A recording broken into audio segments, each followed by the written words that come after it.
क्रिया,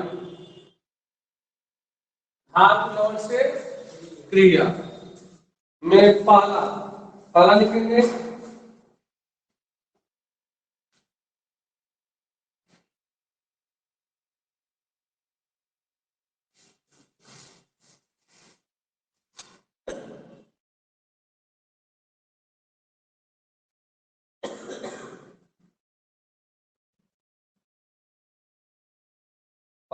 जिंक लवण से क्रिया,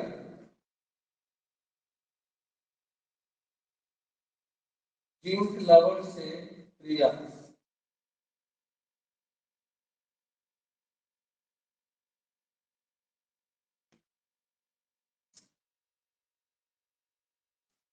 देखो जिंक लवण से क्रिया क्या होता है, बहुत 3 रिएक्शन बताइए, बहुत इंपॉर्टेंट रिएक्शन है। जैसे पहला जिंक लवण से क्रिया,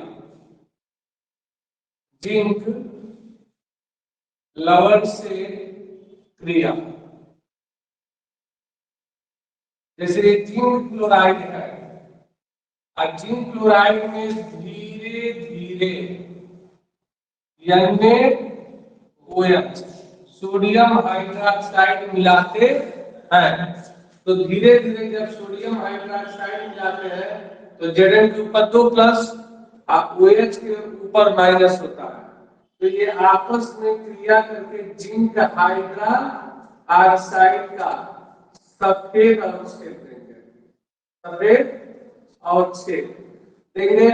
2 सोडियम 2 क्लोरीन से क्रिया करके 2 NaCl दे देगा। और जो जिंक हाइड्रोक्साइड का सफेद अवक्षेप होगा धीरे धीरे का मतलब 2 पद में, अब फिर से हम NaOH मिलाते हैं तो सोडियम जिंकेट, तो देखो Na के ऊपर 1 प्लस, Zn के ऊपर 2 प्लस, तो कितने प्लस हो गए, तो 3 को प्लस हो गया, यानी 3। अब O के ऊपर 2 माइनस होता है तो ये 2 तो हो गए। क्रिया पूरा कर दो, क्रिया पूरा कर दो, तो क्रिया पूरा कर देंगे तो इसको बैलेंस करेंगे। तो जब बैलेंस करेंगे तो देखो Na2 सोडियम 2 को ले लें तो 2 और 2 4 और ऑक्सीजन ले लें Na2 ZnO3 ZnO2 सोडियम के ऊपर 1 प्लस 2 सोडियम है तो 2 प्लस, जिंक के ऊपर 2 प्लस 2 2 4 आ गए। अब O के ऊपर 2 को माइनस, अब 2 है तो 4 होने, 4 माइनस 4 प्लस, तो इसको कहते हैं सोडियम जिंकेट, सोडियम जिंकेट बना लिया। तो सोडियम जिंकेट, तो इसमें 2 से पूरा कर दो। अब देखो हाइड्रोजन 2 करने 2 2 4 तो प्लस 2H2O ऑक्सीजन 2 2 4 2 2 4। तो जिंक क्लोराइड में धीरे धीरे NaOH मिलाते हैं तो पहले जिंक हाइड्रोक्साइड का सफेद अवक्षेप देता है, यह सफेद अवक्षेप में फिर से NaOH मिलाते हैं तो सोडियम जिंकेट का निर्माण कर देता है। लिखेंगे जिंक क्लोराइड में धीरे धीरे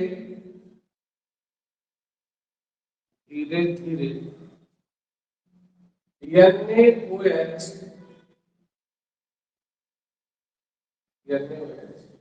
मिलाते हैं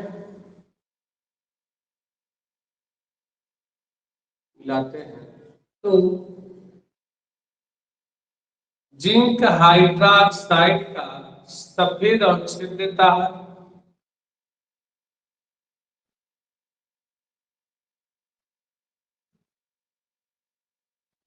सफेद अवक्षेप देता है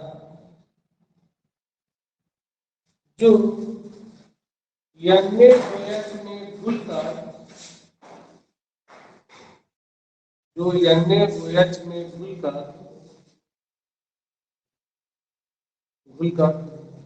सोडियम जिंकेट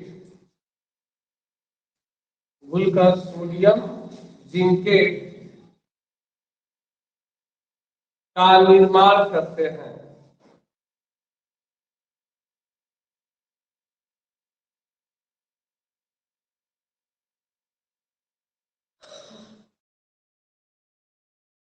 निर्माण करते हैं, एक से लिख लो।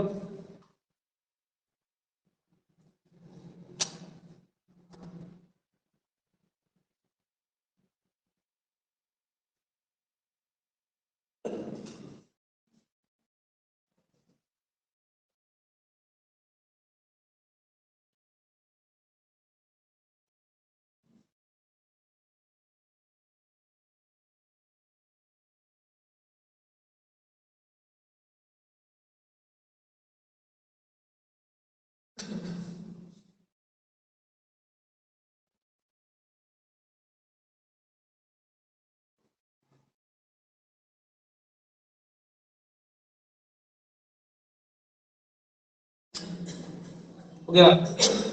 सेकंड,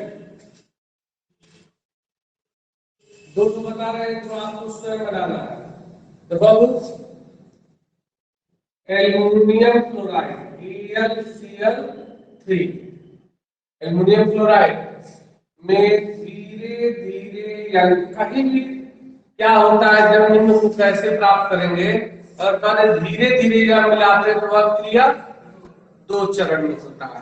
तो धीरे धीरे जब NaOH मिलाते हैं तो देखो अब क्या होता है, Al के ऊपर 3 प्लस होता है, आप OH के ऊपर 1 माइनस, तो 3 OH होना चाहिए ना, 3 माइनस होना चाहिए, तो 3 से गुणा कर दो तो ये हो जाएगा एल्यूमिनियम हाइड्रा ऑक्साइड का सफेद अवक्षेप दे देता है।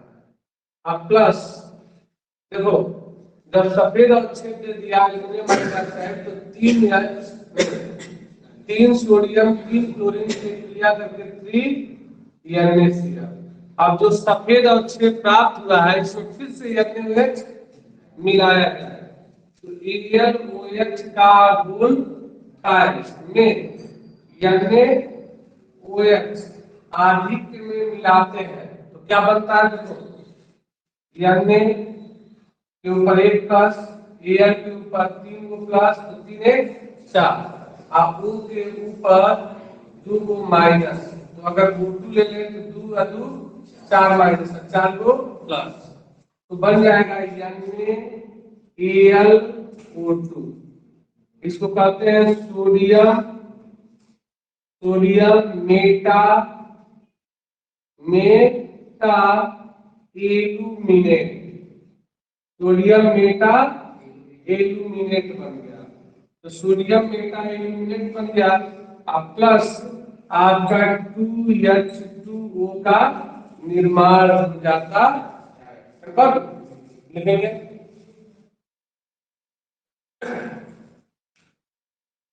इसमें लिखेंगे एल्यूमिनियम लवण के विलयन में NaOH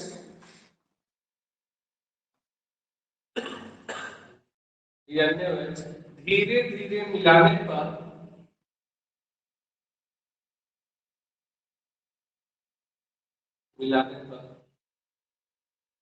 पहले सफेद अवक्षेप देते हैं,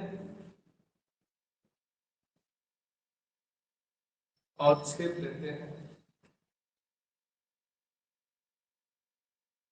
जो पुनः NaOH में घुलकर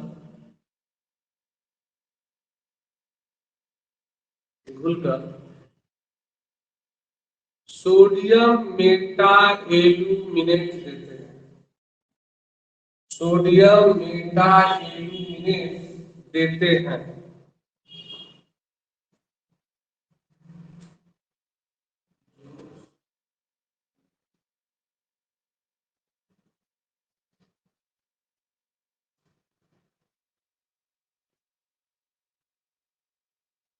रिएक्शन लिख लेंगे।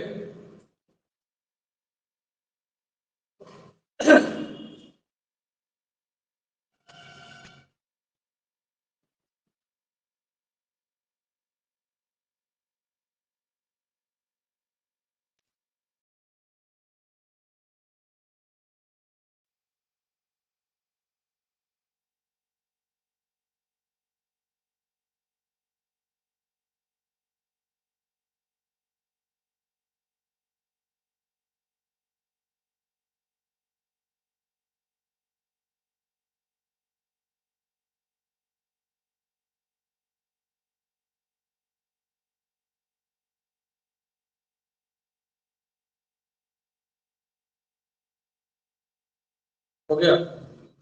तीसरा,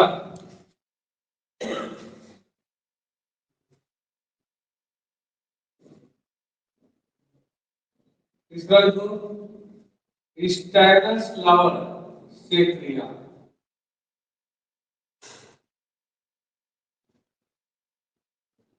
स्टैनिस्लाव का मतलब SnCl2, SnCl2। एक लाइन लिख लो, stannous to write, stannous to write SnCl2 में धीरे धीरे NaOH मिलाने पर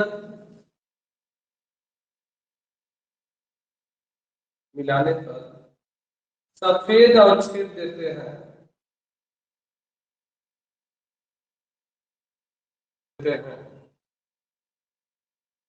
जो NaOH की अधिकता में घुलकर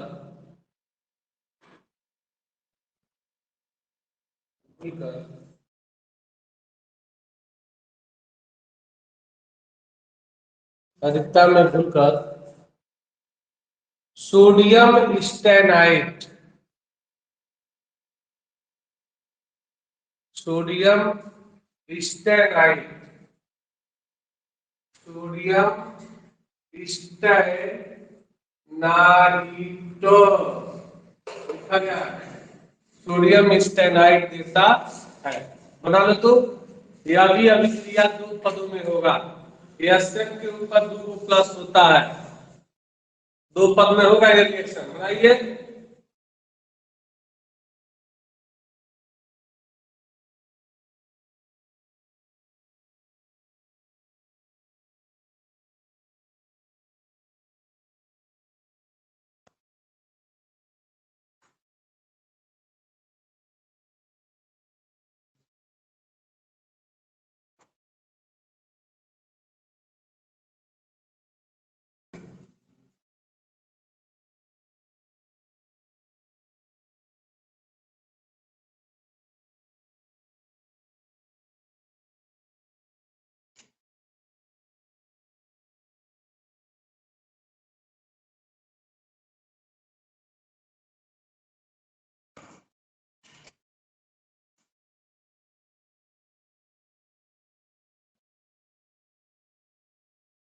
बन गया। ठीक है,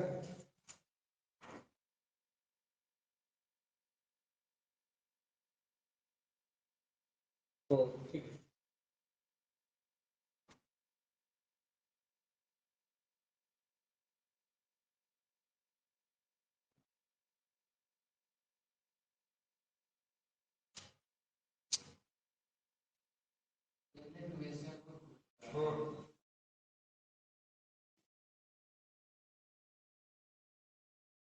रिएक्शन बनाइए,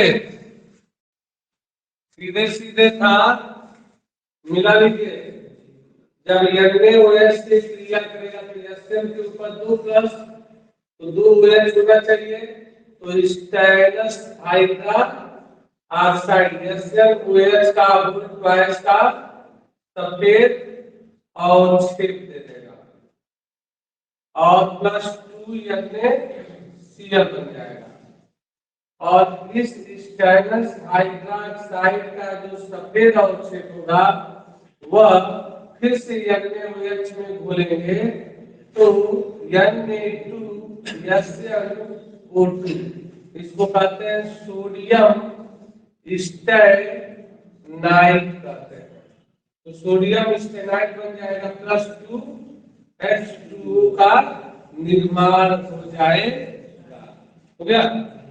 अगला तीन हो गया ना, तो कैसे सामान हो गया। छठवां, ऑक्साइडों से क्रिया।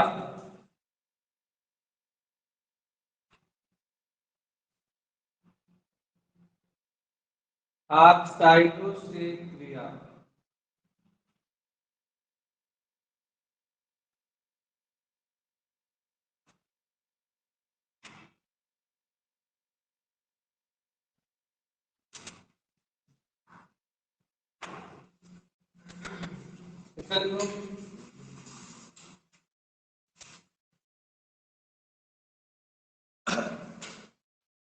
यह धातु ऑक्साइडों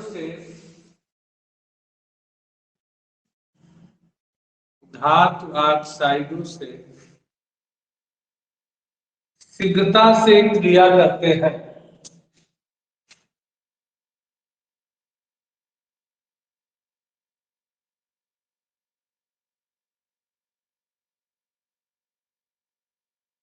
शीघ्रता से क्रिया करते हैं, याद रखो। जैसे जिंक ऑक्साइड है ZnO, एल्युमिनियम ऑक्साइड है Al2O3, और यह NaOH इत्यादि के साथ इसको क्रिया कराते हैं। तो देखो, इत्यादि के साथ इसको जब क्रिया कराते हैं तो ये आपका हो जाएगा सोडियम जिंकेट। सोडियम जिंक और ऑक्सीजन क्रिया करके Na2 ZnO2, इसका नाम क्या है? Sodium zincate. तो सोडियम जिंकेट हो जाएगा और साथ में ये जल का निर्माण हो जाएगा H2O। और एल्यूमिना से क्रिया करेगा तो ये aluminium zincate. Aluminium sodium Meta illuminated बनाए थे, NaAlO2 और जल का निर्माण हो जाएगा। लिख लो रिएक्शन।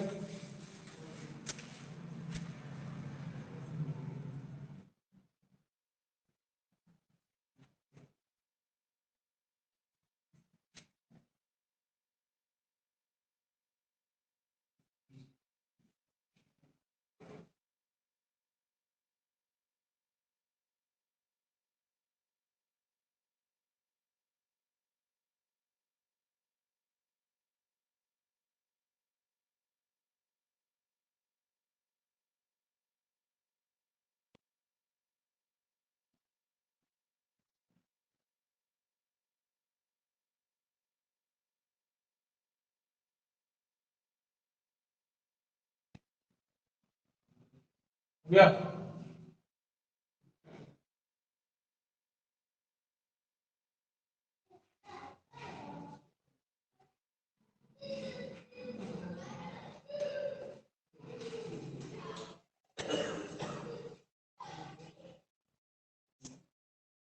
अब तो उपयोग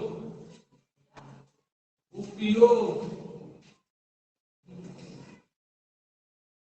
उपयोग उपयोग में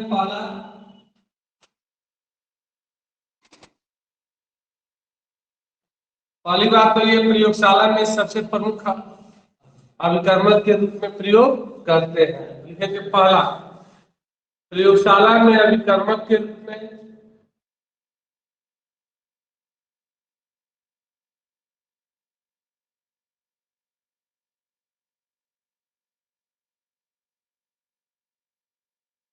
दूसरा, साबुन बनाने तथा पेट्रोलियम के शोधन में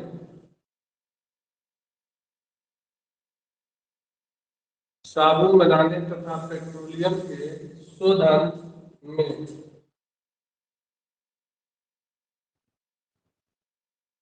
अगला तीसरा, कागज तथा रेशम उद्योग में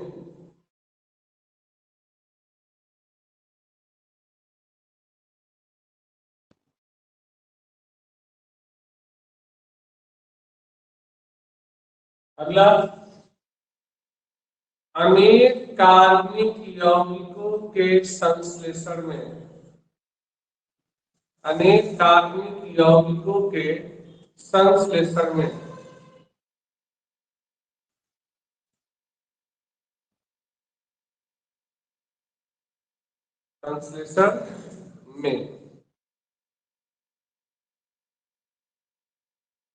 है ना। तो यह भी कंपाउंड क्या हो गया? समाप्त हो गया। अगला है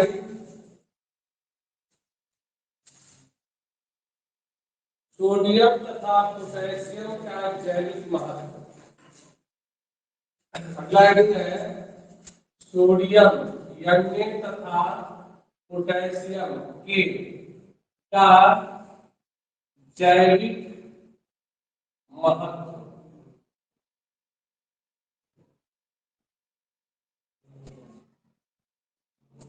सोडियम तथा पोटेशियम का जैविक महत्व। देखो इसमें यह है कि सोडियम और पोटेशियम हम लोग के शरीर में क्या कार्य करता है, उसी का जैविक महत्व हमें पढ़ना है। ठीक है, हम लोग के शरीर के अंदर सोडियम भी है और पोटेशियम भी है। इसका शरीर के अंदर क्या कार्य है वही हमें पढ़ लेना है। तो हेडिंग डालो सोडियम तथा पोटेशियम का जैविक महत्व।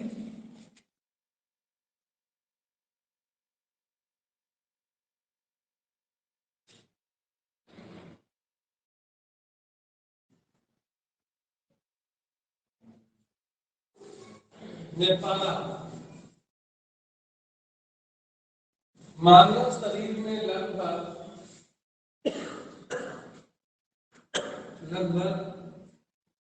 0.1 सोडियम और पोटेशियम मानव शरीर में लगभग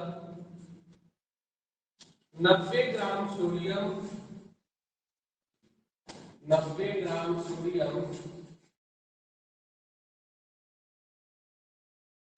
तथा 90 ग्राम सोडियम तथा 170 ग्राम पोटेशियम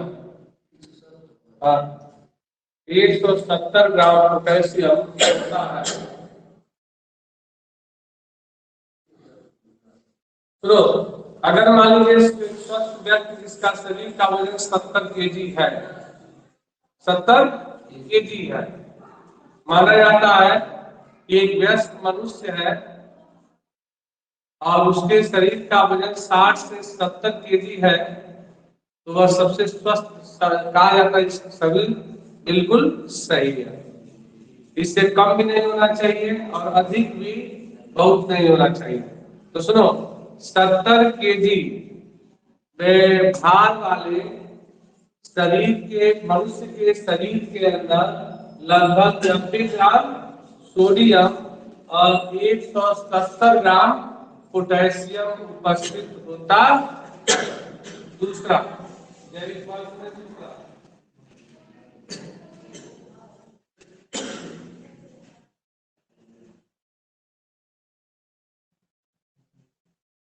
यज्ञ पर प्लस आए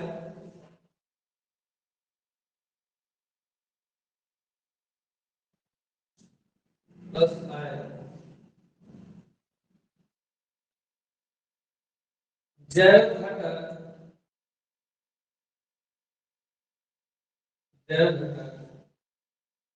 कोष्टक में 17 एमिनो अम्ल ETC कोष्टक के प्रभाव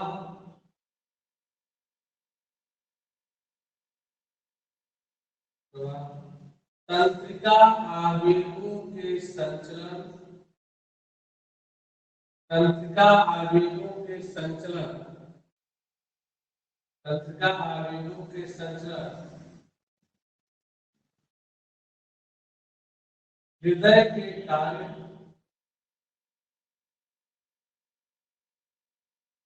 तथा कोशिका कला से होकर कोशिका कला से होकर होकर जल के प्रवाह कोशिका कला से होकर जल के प्रवाह को नियंत्रित करता है।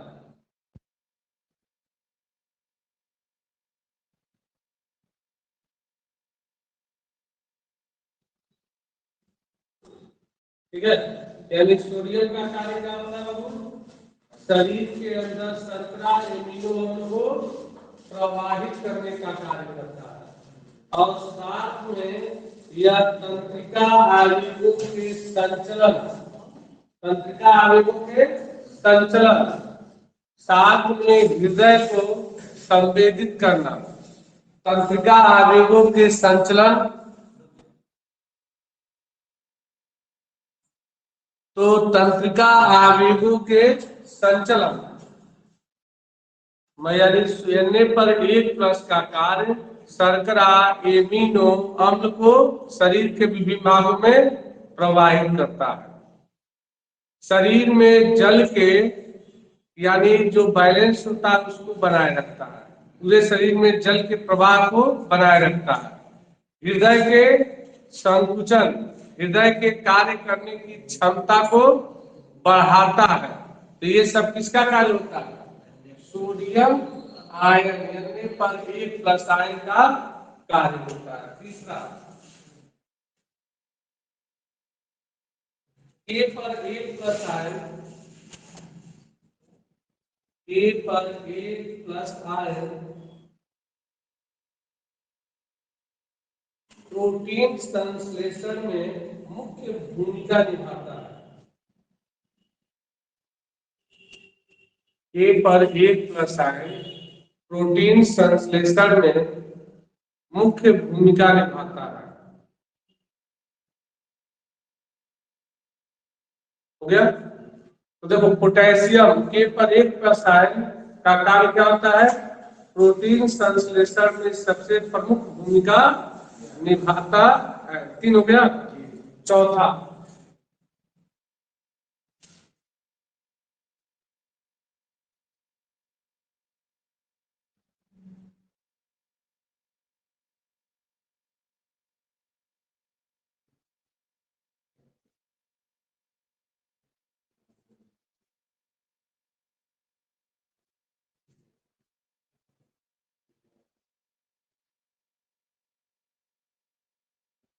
यानी पर एक प्लस आयन की सांद्रता, यानी पर एक प्लस आयन की सांद्रता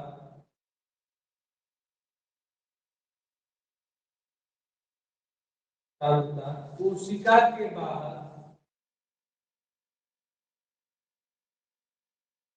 143 मिलीमोल प्रति लीटर के बाहर 143 मिलीमोल प्रति लीटर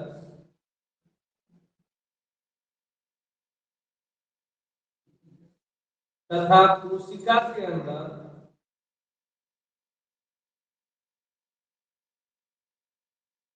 10 मिलीमोल प्रति लीटर होता है।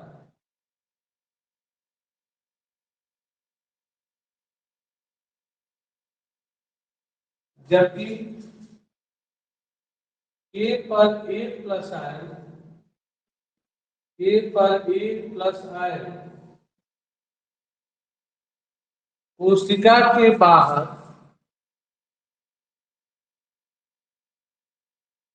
5 मिलीमोल प्रति लीटर,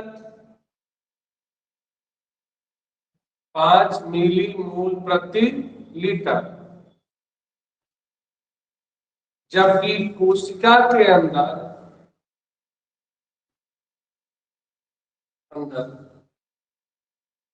105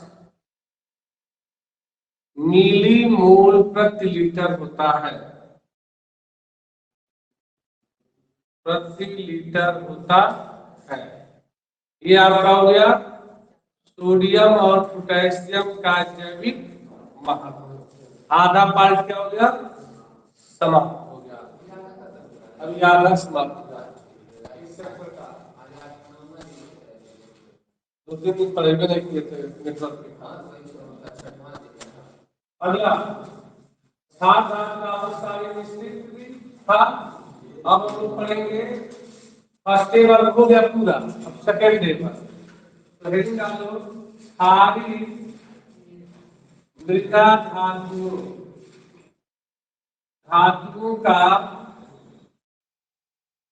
आवर्त सारणी में स्थिति,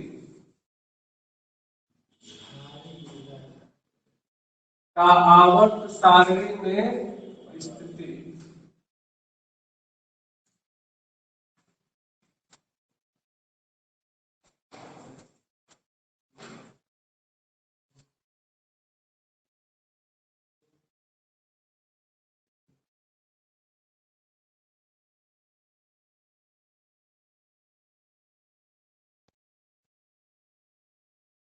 ये वर्ग और यह आवर्त, ये सेकंड ये बस।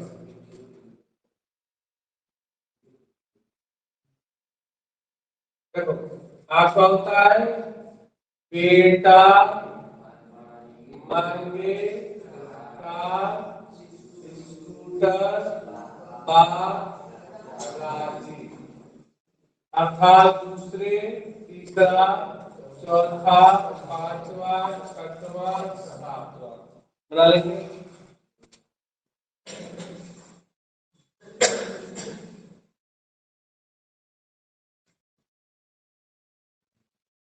इसका समान क्रमांक 88, इसका 56, इसका 38, इसका 20, इसका 12 और इसका 4 बना लेंगे।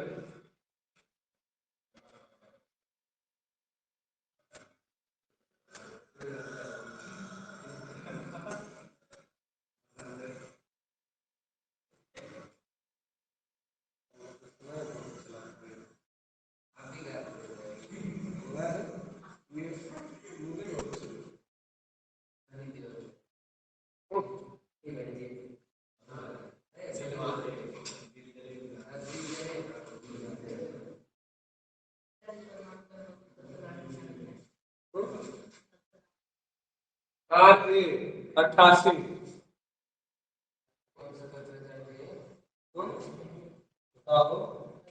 रेडियम है।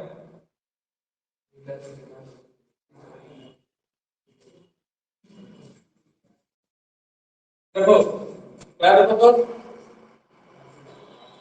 बरेलियम परमाणु क्रमांक 4 इलेक्ट्रॉनिक विन्यास लिखेंगे 1s2 2s2।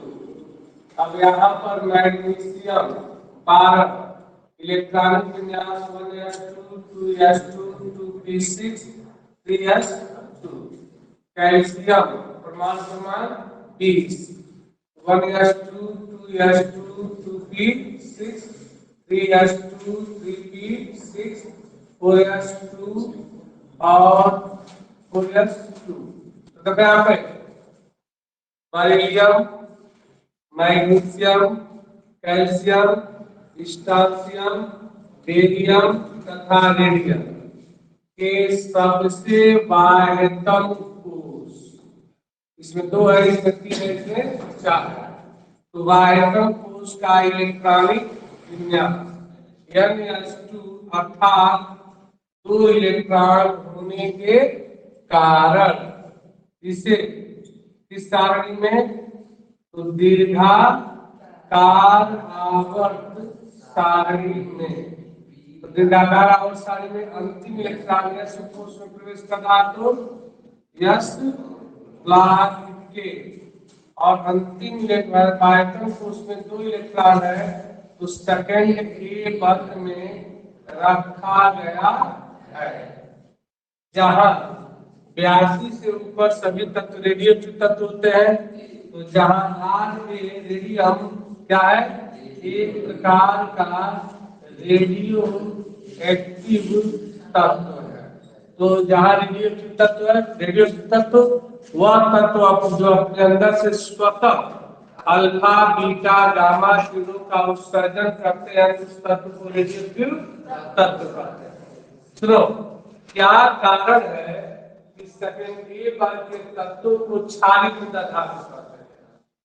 तो देखो इन तत्वों के ऑक्साइड जैसे बरीलियम के ऑक्साइड BeO, मैग्नीशियम के ऑक्साइड LeO, कैल्शियम के ऑक्साइड CO के ऑक्साइड मृदा के समान अगलनीय होता है। जैसे मिट्टी होता है, अगर पानी में डाल करके कितनों घोल दो और कुछ समय बाद रुक जाओ तो सब पेंटी पर बैठ जाएगा। तो मिट्टी पानी में विलय होता है, अविलय होता है।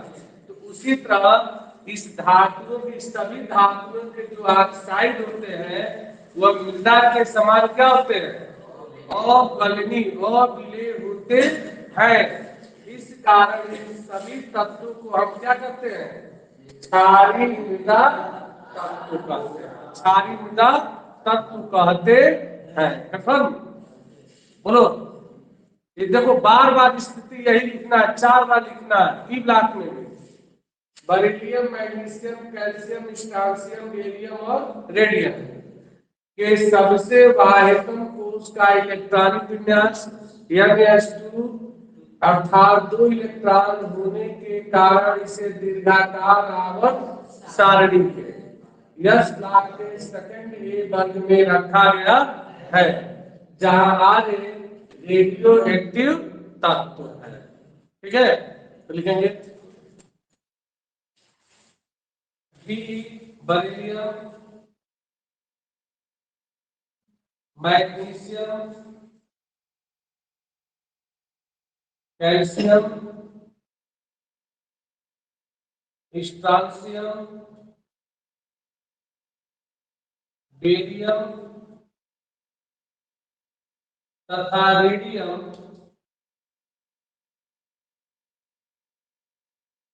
के सबसे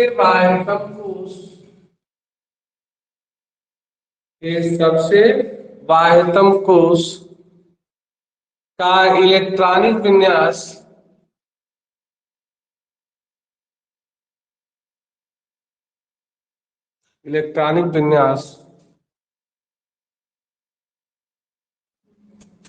N2, अर्थात 2 इलेक्ट्रॉन होने के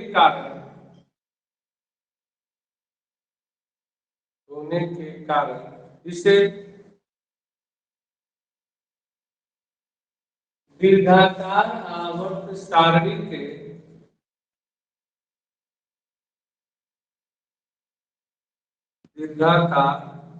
आवर्त सारणी के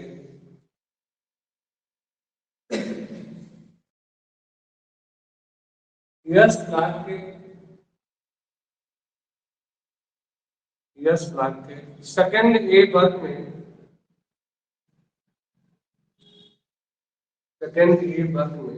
रखा गया है,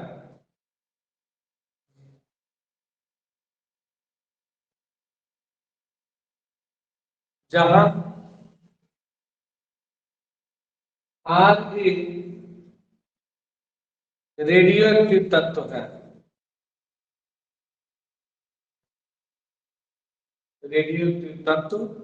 है। पैराग्राफ चलिए, इन तत्वों के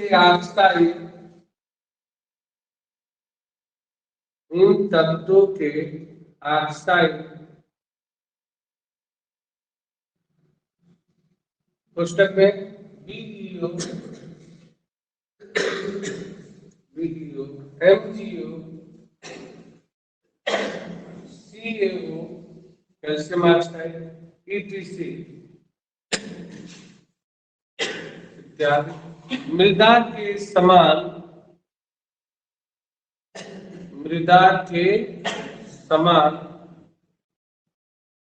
अगलनीय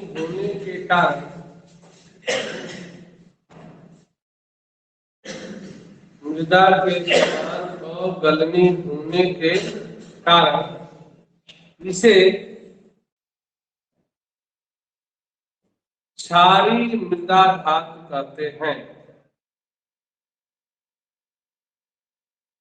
क्षारीय मृदा धातु कहते हैं। और क्षारीय मृदा धातु किसे कहते हैं, इसकी विशेषताएं बताइए, क्या सामान्य गुण बताइए। तो यही डालो सामान्य गुण। में पहला हम लोग क्या लिखते हैं, इलेक्ट्रॉनिक विन्यास। तो पहला आइटम डालो इलेक्ट्रॉनिक विन्यास।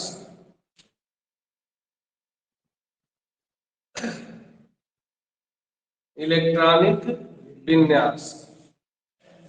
इलेक्ट्रॉनिक विन्यास देखो, इस क्लास के तत्व के, इस वर्ग के तत्व के सबसे बाह्यतम कोश का इलेक्ट्रॉनिक विन्यास क्या होता है? NS2 होता है। लिखेंगे इस वर्ग के तत्वों के, इस वर्ग के तत्वों के सबसे बाह्यतम कोश का इलेक्ट्रॉनिक विन्यास,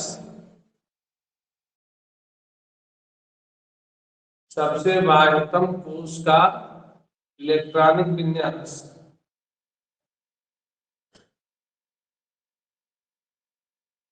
NS2 होता है।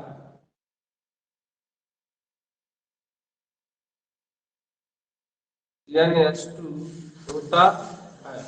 इलेक्ट्रॉनिक विन्यास लिख लो।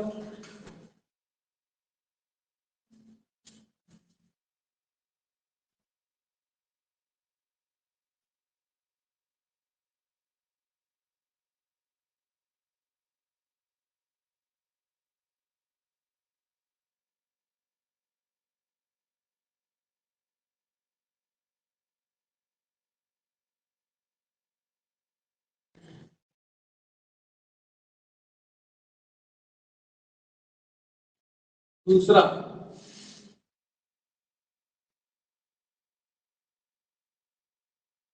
संयोजकता।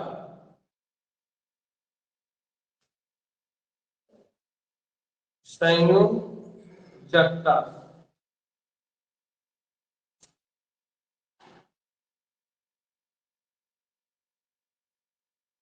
तो इनके सबसे बाह्यतम कोश में कितने इलेक्ट्रॉन है? 2 इलेक्ट्रॉन है। तो इन तत्वों की सामान्य संयोजकता कितनी होगी? 2 होगी। लिखो इस वर्ग के तत्वों की, इस वर्ग के तत्वों की सामान्य संयोजकता,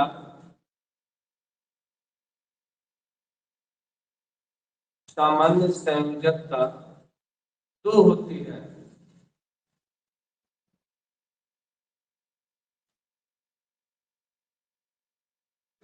सामान्य संयोजकता 2 होती है। हो गया संयोजकता। तीसरा, धन विद्युतीय लक्षण। धन विद्युतीय लक्षण देखो, ऐसे तत्व जिसके बाह्यतम कोश में 1, 2 या 3 इलेक्ट्रॉन होते हैं, वह उतना इलेक्ट्रॉन त्याग करके धनायन बनाने की प्रबल प्रवृत्ति रखते हैं। तो इन सभी तत्वों के बाह्यतम कोश में कितने इलेक्ट्रॉन हैं? 2 तत्व हैं। तो ये क्या करेंगे? 2 इलेक्ट्रॉन त्यागेंगे, इसके ऊपर 2 प्लस हो जाएगा। इसी तरह मैग्नीशियम है, यह भी 2 इलेक्ट्रॉन त्यागेगा, तो Mg के ऊपर कितना प्लस? 2 प्लस। कैल्शियम है, यह भी 2 इलेक्ट्रॉन त्याग देगा, तो क्या हो जाएगा? कैल्शियम के ऊपर 2 प्लस। तो ये सभी तत्व क्या करते हैं? इलेक्ट्रॉनों को त्याग करके धनायन बनाने की प्रबल प्रवृत्ति रखते हैं। ये सभी तत्व, ये सभी तत्व इलेक्ट्रॉनों को त्याग करके, इलेक्ट्रॉनों को त्याग करके धनायन बनाने की, धनायन बनाने की प्रबल प्रवृत्ति रखते हैं।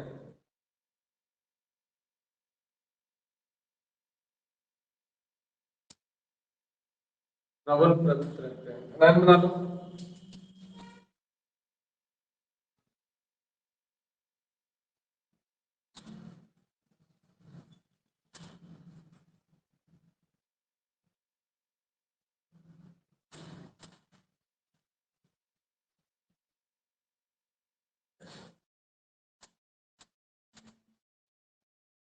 चौथा, चौथा रहेगा धात्विक लक्षण। धात्विक लक्षण। देखो इस पर के सभी तत्व इलेक्ट्रॉनों को त्याग करके धनायन बनाने की प्रवृत्ति रखते हैं, अतः यह धात्विकता के गुणों को क्या करते हैं, प्रदर्शित करते हैं। तो लिखेंगे इस पर के सभी तत्व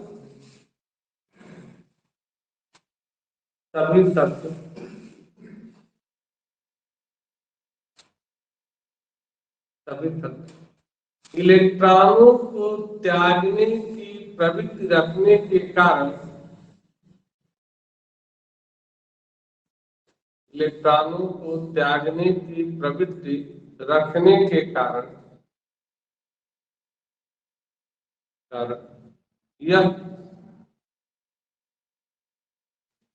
प्रबल धात्विकता के गुणों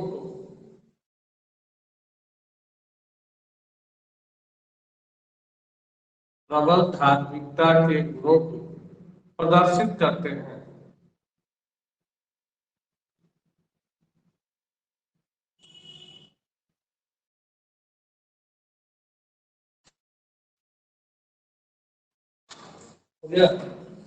अगला परमाणु त्रिज्या, पांचवा परमाणु त्रिज्या।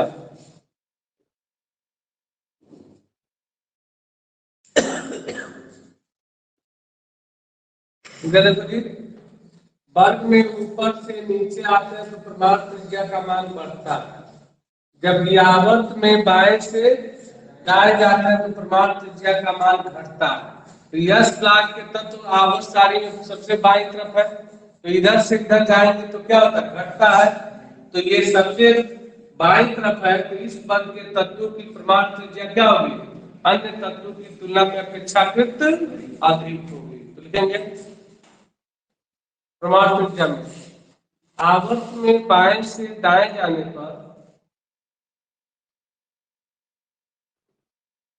बाएं से दाएं जाने पर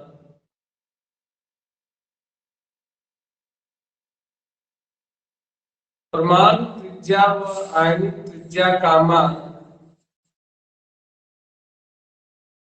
परमाणु त्रिज्या व आयनिक त्रिज्या का मान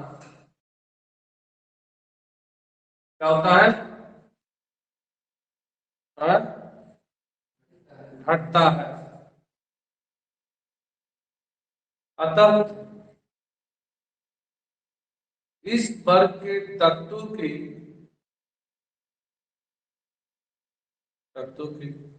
परमाणु त्रिज्या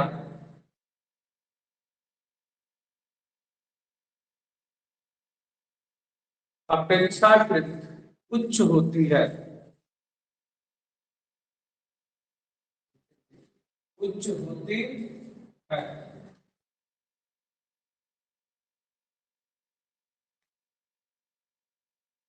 अगला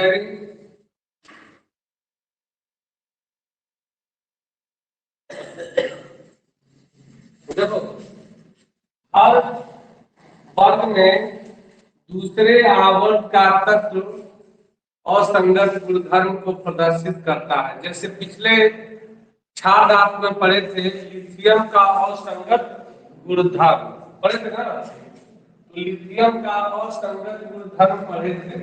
तो इसी तरह इसमें असंगत गुणधर्म किसके साथ होगा, बेरिलियम का। अगला है बेरिलियम Be का असंगत या असामान्य गुण,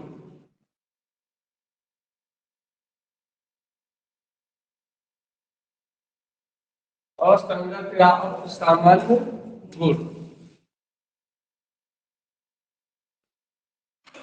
देखो बेरिलियम अपने वर्ग में उपस्थित अन्य तत्व मैग्नीशियम, कैल्शियम, स्ट्रांशियम, बेरियम, रेडियम इत्यादि से गुणों में क्या करता है, भिन्नता प्रदर्शित करता है। तो बेरिलियम के इस गुणधर्म को हम असंगत या असामान्य गुणधर्म कहते हैं। 4-5 को असामान्य गुणधर्म दे दीजिए, लिखेंगे कि हर में लिखना है। देखो ये दोनों हेडिंग हर एक ब्लॉक में आपको पढ़ना, हर एक वर्ग में पढ़ना। असंगत गुणधर्म और आवर्त सारणी में स्थिति तो लिखेंगे बरेलियम अपने वर्ग में उपस्थित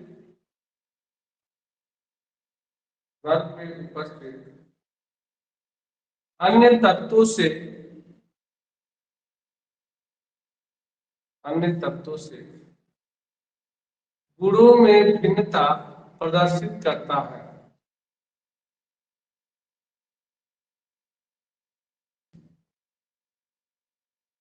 तत्वों से गुणों में भिन्नता प्रदर्शित करता है। तो बरेलियम के इस व्यवहार को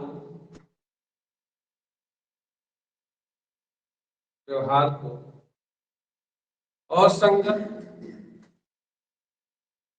या असामान्य व्यवहार करते हैं।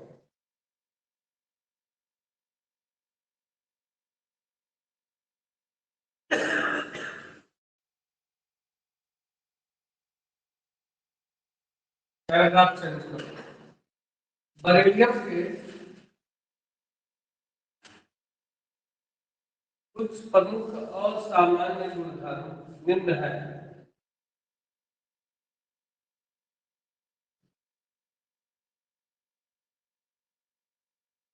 सामान्य गुणधर्म निम्न है।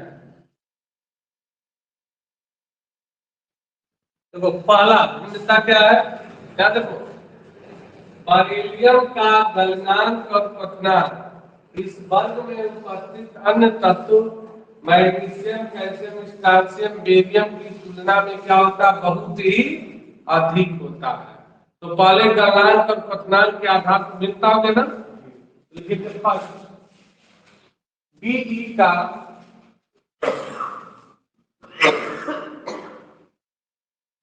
का गलनांक तथा क्वथनांक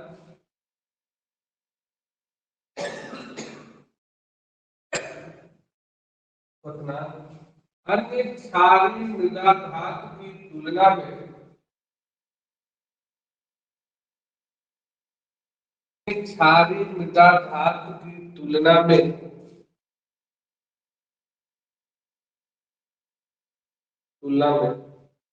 उच्च होता है। उच्च होता है।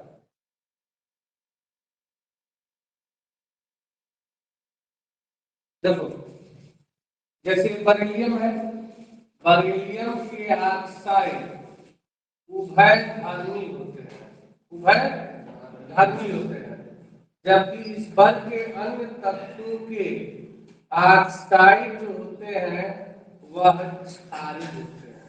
अंतर हुआ नहीं होगा। बरेलियम के ऑक्साइड उभयधर्मी यानी अम्ल के प्रति क्षार का, क्षार के प्रति अम्ल का, तो ऐसे ऑक्साइड को उभयधर्मी करते हैं। जबकि इस वर्ग के तत्व के ऑक्साइड कैसे होते हैं, क्षारीय होते हैं। तो लिखेंगे बरेलियम के ऑक्साइड उभयधर्मी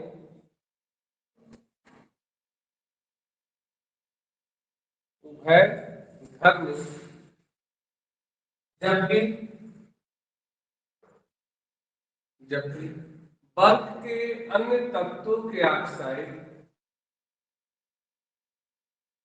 के अन्य तत्वों के ऑक्साइड क्षारीय होते हैं।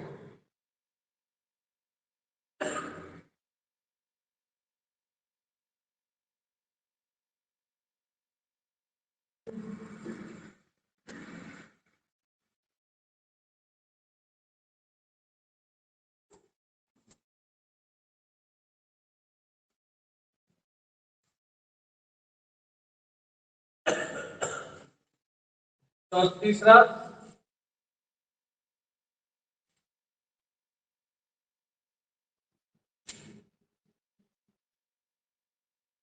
देखो बरेलियम जो होता है वह पेरोक्साइड का निर्माण नहीं करता है, जब भी बल के अन्य तत्व जो होते हैं ऑक्सीजन से क्रिया करके पराक्साइड, जैसे बेरियम पराक्साइड BaO2 होता है, बेरियम पराक्साइड, कैल्शियम पराक्साइड। तो इस तरह कह सकते हैं कि बरेलियम जो होते हैं पराक्साइड नहीं बनाते हैं, जबकि बल के अन्य तत्व क्या करते हैं, पराक्साइड बनाते हैं। तो लिखेंगे बरेलियम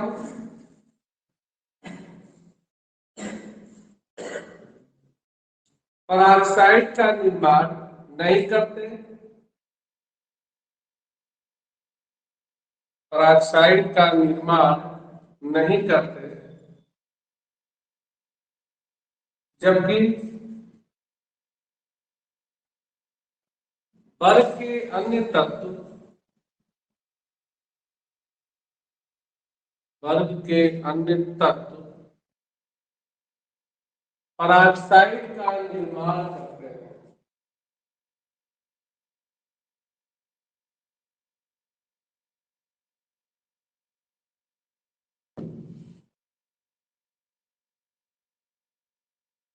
अगला,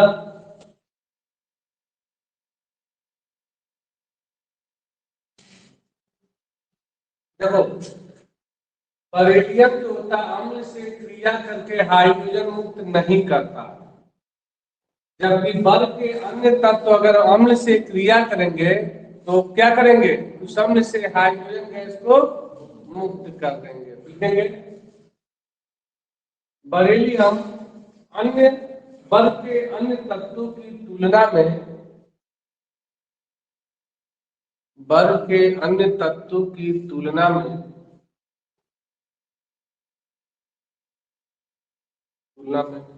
अम्ल से क्रिया करके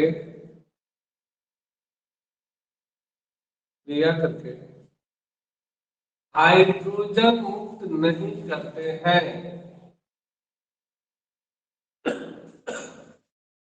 नहीं करते हैं। जैसे देखो ये अम्ल है H2SO4 देखा है ना? और अगर बरेलियम को छोड़ करके बल के अन्य तत्व अगर इससे क्रिया करेगा तो इस अम्ल से क्रिया करके CaSO4 बना लेगा, और इस अम्ल से कौन सी गैस, हाइड्रोजन गैस को मुक्त कर देगा। ठीक है, कट हो गया।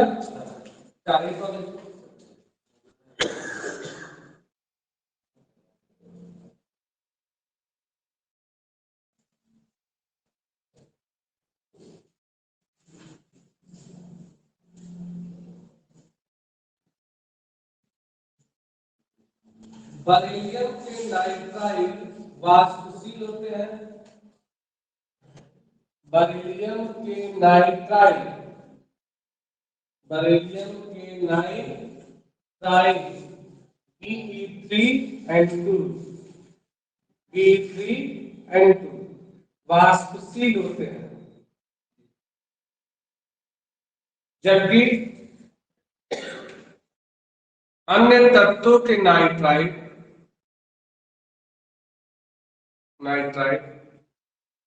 अवाष्पशील होते हैं, अवाष्पशील होते हैं। समझ गया? ठीक है, समय हो गया 7 बजने को है, और आज का मीटिंग यहीं पे समाप्त।